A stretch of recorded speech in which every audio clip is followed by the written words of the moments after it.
Hello, my name is Jackson Murray, and today I'm here to talk to you about my sustainable house. First off, this house is located in Dallas, Texas. It's a humid subtropical, which means high temperatures in the summer, medium to low temperatures in the winter.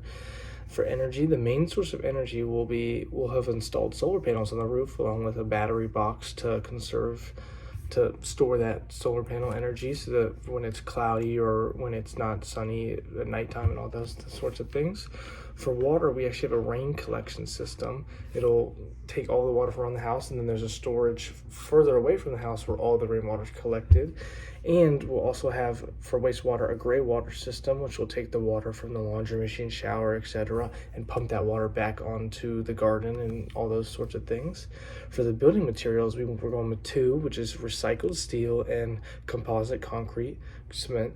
Both of those are very sustainable materials, very strong, sturdy, good for Texas's climate, and will be able to stand the hurricanes that Texas might go through.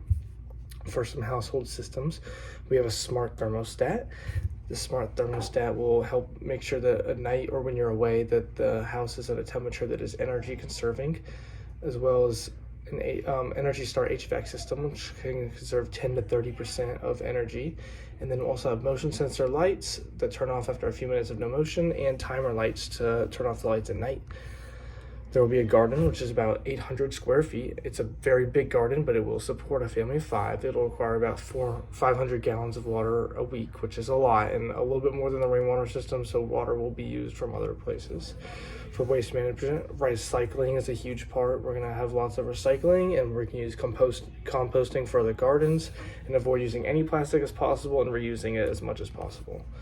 The cost for the energy system is about $31,000, a little more than that. That's Tesla solar panels to power the house. That is the price after the federal tax credit of 30%. So it's very expensive at first, but if you factor in the long run and putting aside maintenance costs that could pop up, it's actually very cheap compared to how much normal energy costs.